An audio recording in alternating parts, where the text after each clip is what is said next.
Hechos Ecuador es la televisión. Ecuador, un abrazo, gracias por estar, gracias por permanecer siempre en contacto con nosotros. Esta vez tenemos a David Vázquez, es actualmente administrador de proyectos de inversión de la Alcaldía de Oslo, es ingeniero con especialidad en planificación técnica y tiene una trayectoria de más de 20 años de trabajo voluntarios con ONGs noruegas con focus en América Latina. Hoy tenemos un problema grave, es el problema de la vulneración de derechos que se está dando en el país. Por eso lo hemos invitado para conversar qué se está haciendo desde Europa y qué se está haciendo para tratar de solucionar todas estas vulneraciones de derechos que se están dando en el Ecuador con persecución política, con lawfare y todas estas cosas que agravan la situación cada vez más. Gracias, David, por estar. Un abrazo. Gracias desde Erika por la invitación, por el tiempo. Sí, sabes que actualmente soy representante de una organización aquí en Noruega que se llama el Foro Noruego por la Democracia y los Derechos en Ecuador. Nuestro trabajo consiste especialmente en el tema de informar lo que está pasando en Ecuador en temas de derechos, sobre todo. Y como tú dices, han pasado muchas cosas en los últimos años y hemos visto la necesidad pues de actuar como miembros de la sociedad civil, como ciudadanos ecuatorianos, que pese a que no estamos en el Ecuador, pues tenemos familia, tenemos nuestro corazón, nuestra sangre en Ecuador. Correcto. Ahora, lo que se está haciendo, David, tenía conocimiento de que Jorge Glass es uno de los presos políticos que hay en el Ecuador. ¿Hay alguna situación que están haciendo porque se cumpla lo que dijo, por ejemplo, Guillermo Lasso hace una semana aproximadamente en CNN en español, donde aseveraba que se van a respetar los derechos humanos y que prácticamente la mayoría de los presos tienen derecho a su prelibertad? David. Sí, en este caso de Jorge Glass, pues sí hay varias organizaciones a nivel internacional, ¿no? En Europa nosotros somos parte de un grupo de organizaciones que trabaja con este tema y vemos, digamos, de alguna forma, uno no debería asombrarse, ¿no? Pero vemos como positivo el hecho de las declaraciones del presidente en la entrevista en CNN.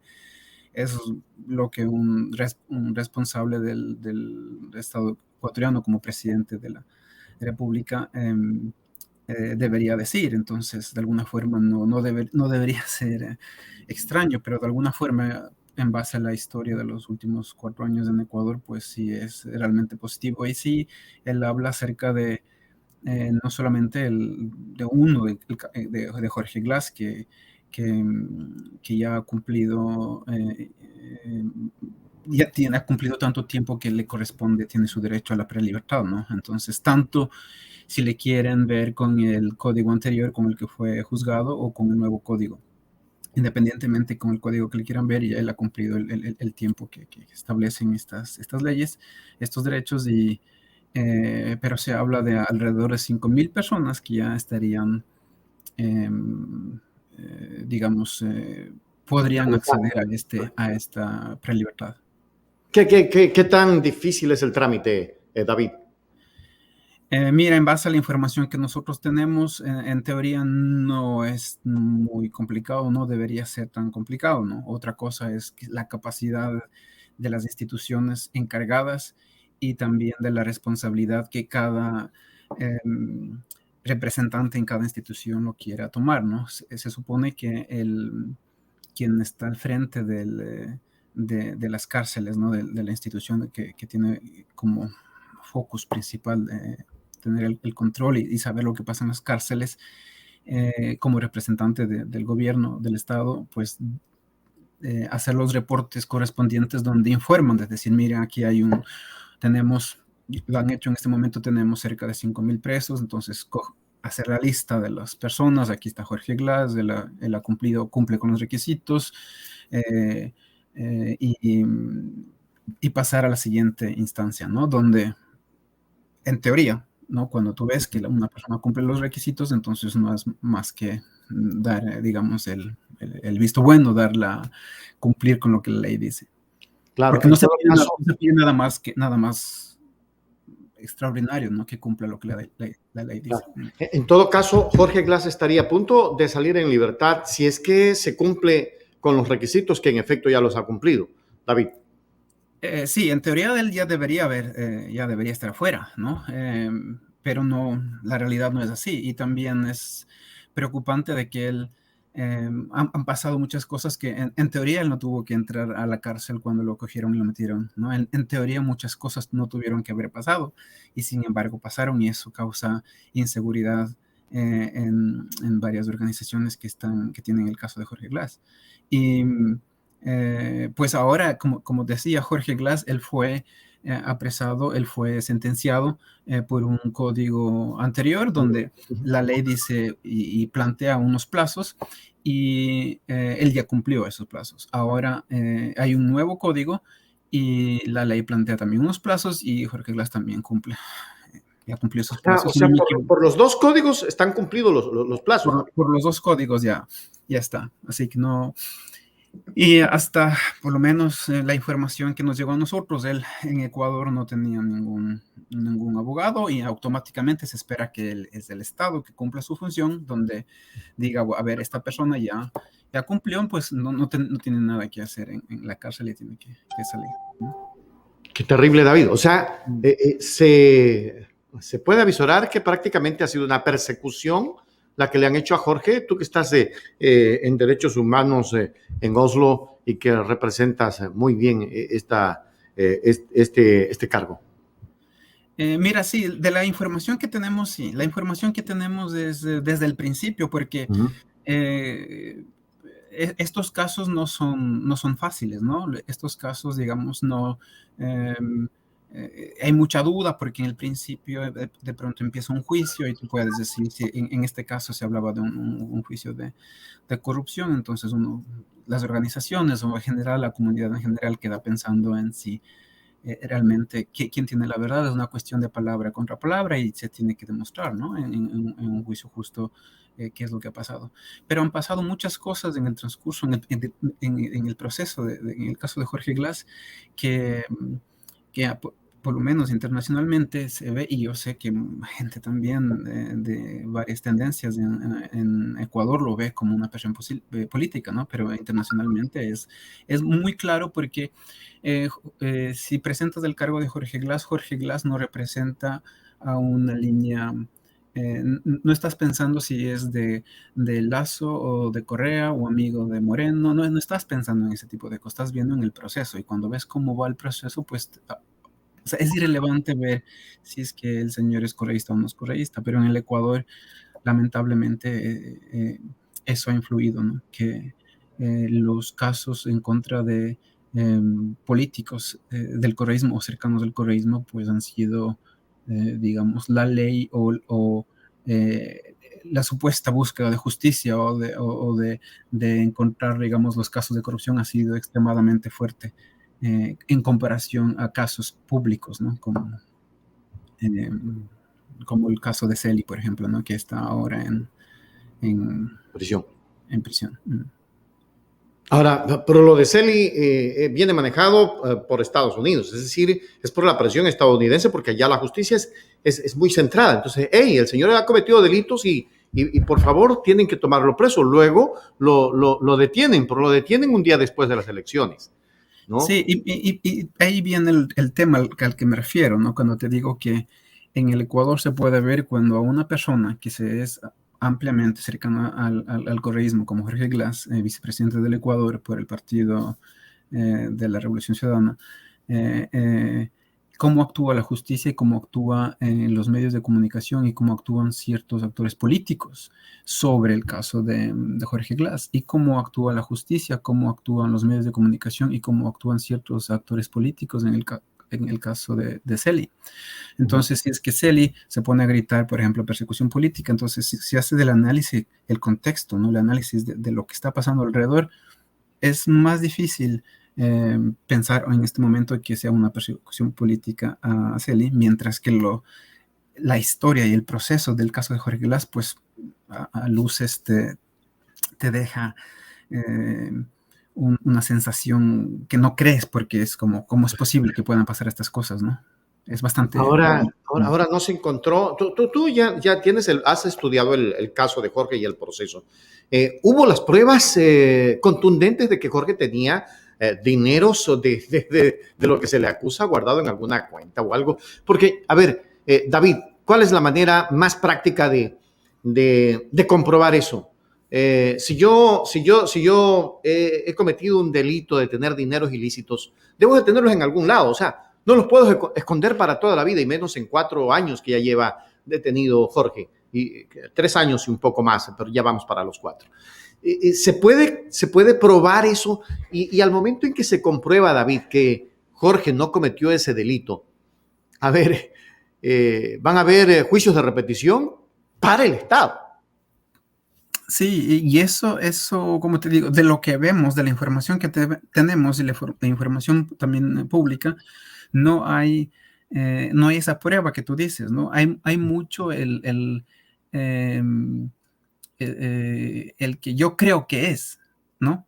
Entonces tú no le puedes meter a una persona a la cárcel porque tú crees que es corrupta o que crees que es, ¿no? Se dice mucho de que yo estoy seguro o estoy segura de que él es corrupto o es ladrón o yo qué sé, ¿no? Se usa mucho eso en Ecuador, pero mientras no tengas las pruebas no puedes, por más que te sientas seguro de eso, no puedes meter a una persona a la cárcel. Y lamentablemente parece de que hay una necesidad de decir que es corrupto, y las personas que están a cargo de buscar estas pruebas no las encuentran, y en vez de llegar al punto donde dicen no tenemos más y quitamos digamos, damos un retroceso en lo que había iniciado, siguen con dificultad proceso necesariamente. Súper simple. Que la se encuentra en la Tacunga en unos hoteles de máxima seguridad. No tiene lógica. Es un ejemplo súper simple, ¿no? Porque él está hay un argumento jurídico para que él en ese caso, ¿no? Y puede ir más a detalle el caso. Yo creo que lo hacen complicado porque es la única forma de querer tapar todas las violaciones del proceso que se cumplen, ¿no? Porque es todo una mazamorra, mezcla de cosas ahí que el ciudadano común le hace un poco más difícil eso y pronto protestar o accionar ante ese tipo de acciones del Estado, ¿no? Por la justicia. Ahora, la preocupación que tienen todos los ecuatorianos es que, a ver, si no le dan la libertad a Jorge con todo lo que ya ha cumplido, ¿qué pasará a David? Mira, es a los... no queremos primero creer que es eterno, pero es una verdad. Tú nombraste, van a llegar los juicios nacionales, llegar. El Ecuador es el que tiene que pagar todos los platos rotos, digamos, de que esos juicios terminen por todos los daños causados en este caso.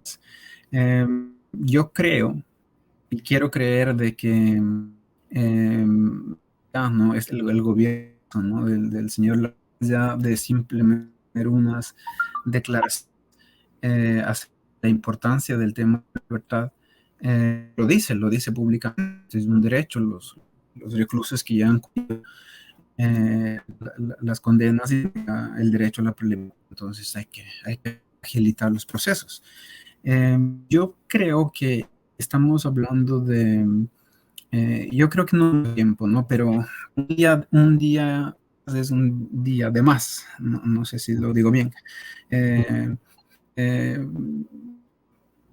Sería mal para el gobierno, debería muy bien para el gobierno actual empiece con ese tipo de política donde una persona que ha cumplido los plazos todavía sigue en la cárcel. Más aún cuando la CIDH ha pedido que medidas cautelares por Jorge Glass.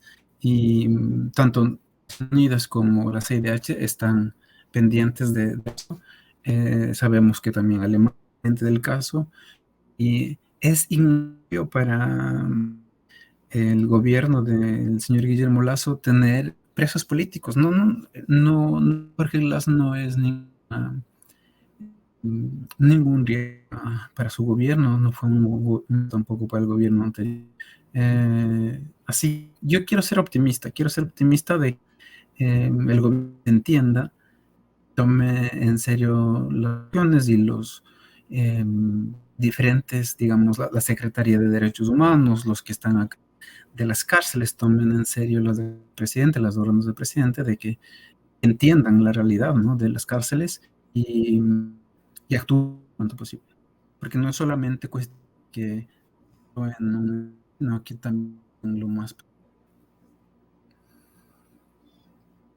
Correcto, algún problema parece que tuvimos con el audio, alguna situación está ocurriendo. Como siempre, ¿no? O sea, tratando de boicotear la entrevista. Parece que tenemos algún problema de audio, pero vamos a ver si retomamos la última parte que nos decías porque se quedó frisada la imagen y el audio. David. ¿Me escuchas ahora? Ahora sí. Ahora sí. A ver, ¿hasta qué parte? Hablaste hasta que Lasso debería de cumplir. Ahí se comenzó a entrecortar. Bueno, de alguna forma, hacerlo el resumen, decía que el señor Jorge Glass no cumple ningún riesgo Lasso. No vemos, más allá de que Lasso tenga con el tema de derechos humanos, no vemos la necesidad de que el gobierno de Guillermo Lasso vea necesidad de tenerlo a Glass en la cárcel. Lo ha dicho en sus queremos ser positivos, pensaría que sí. Allá de las declaraciones tienen agilitarse las instituciones lo más pronto posible, tener en la cárcel que ya ha cumplido, que es muy como muy poco, un proceso muy el de Jorge Glass, y el país está consciente, opositores tanto a nivel político como genes de derecha, pero abogados, juristas están conscientes de eso, y del país, la necesidad de que se cumplan los derechos, de que casi que 5 años que hayan cumplido, una vez que les han hecho sus respectivos análisis, salgan lo más pronto posible, porque Glass no debería estar en la cárcel de Cotopaxi. Y también hay que tomar en cuenta el PDH, las cautelares de la CIDH a favor de Glass. Y el no hacerlo también no quedaría muy bien el gobierno de Guillermo Lasso en temas de derechos humanos, así que no veo la necesidad de tenerlo a Jorge Glass más tiempo en la cárcel, o que el gobierno se olvide o se demore. Quiero ser positivo, como lo digo, y pensar que van a actuar lo más pronto posible. Tampoco le conviene a Guillermo Lasso que mantener a un preso político, siendo que él está hablando de que es un gobierno humanista, que es un gobierno de integración, que es un gobierno que está de la conversación, del diálogo. Veamos qué pasa, ¿no es cierto, David?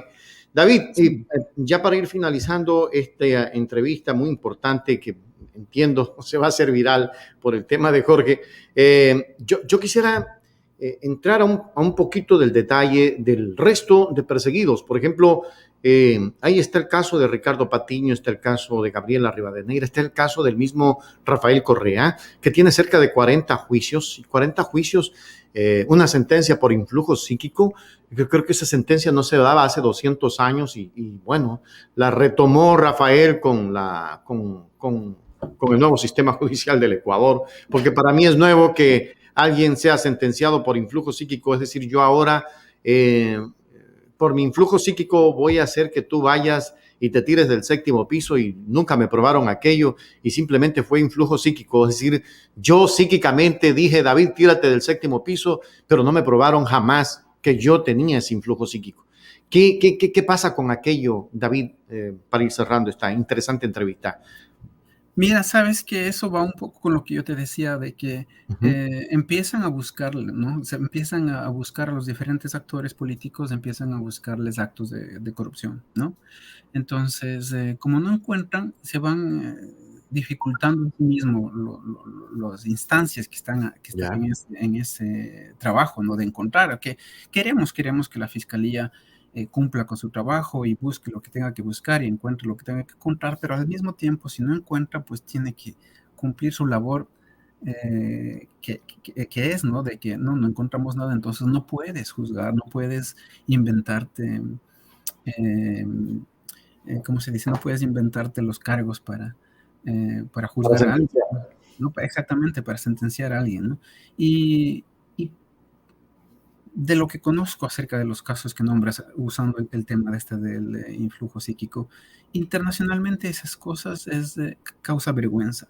Cuando tú hablas con las personas que saben de leyes a nivel internacional, te quedan viendo raro, así como ecuatoriano no es así, que no es algo que quieres contar, digamos, ¿no? Cuando tú te acercas a un asesor y dices, mira, ¿qué opinas de esto de aquí? ¿No? Tratas de buscar las traducciones adecuadas, tratas de explicar lo que trata de decir el texto, etcétera, y te quedan viendo con una cara así un poco como de pena, como de que me estás haciendo una broma, o sea, esto o sea, de alguna forma es un meme, ¿qué es esto, no? O sea, no, es muy vergonzoso, ¿no? A nivel internacional ese tipo de cosas mm, es una ridiculez total.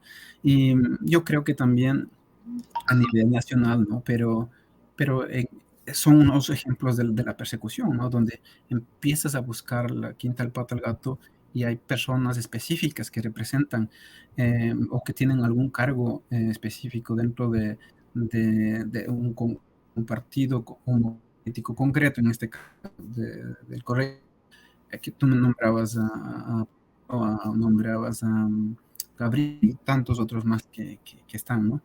Y ves eso, ¿no? Uno de clara discusión cuando cuando terminan los procesos a nivel nacional, lamentablemente, por el Ecuador internacional, pues es gente que está perseguida, va a ganar muy seguramente esos juicios.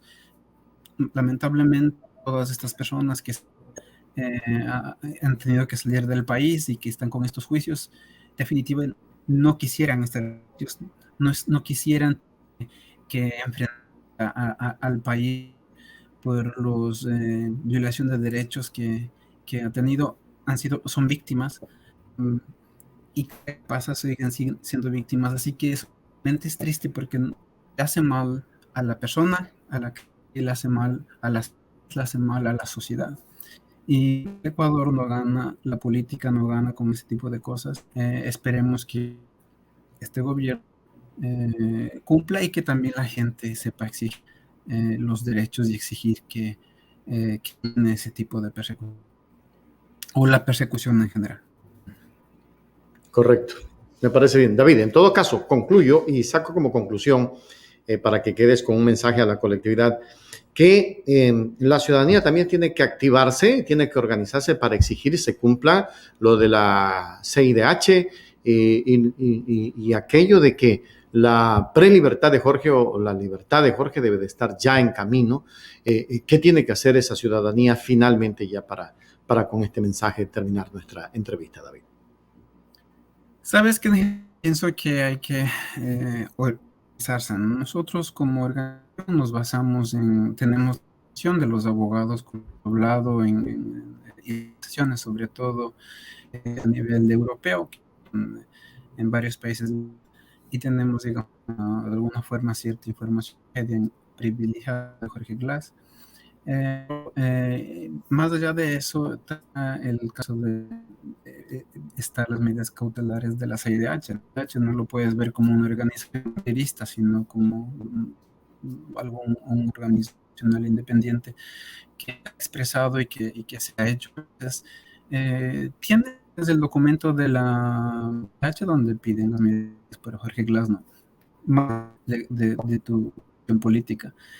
Y la importancia de organizar como sociedad, como grupos, personas de la sociedad civil, viene por el hecho de si tú te pones a pensar el poder público de estas personas, ¿no? Como Rafael Correa, Jorge Glass, etcétera, el poder político tienen y de alguna forma la facilidad como que se han violado derechos. Imagina lo que puede pasar a nosotros que somos personas comunes y silvestres, digamos, ¿no? Queremos que la justicia sea igual para absolutamente todos y ahí sirve el hecho de organizarse para exigir que se cumplan los derechos de todos. Entonces, al exigir que se cumplan los derechos, exigir que haya justicia y se cumplan derechos, va evidentemente de religión o pensamiento político. Es una defensa para Correcto. Correcto. David, te agradezco un mundo. Te voy a requerir probablemente en los próximos días para seguir hablando de otros temas relacionados con el mismo tema de persecución y para que nos entregues tus puntos de vista al respecto que me parecen muy interesantes. Te agradezco un mundo, David, y te abrazo a la distancia. Gracias. Un abrazo también a la distancia. Salud. Abrazos, David. Gracias por estar. Ha estado con nosotros David Vázquez desde Europa. Hechos Ecuador es la televisión.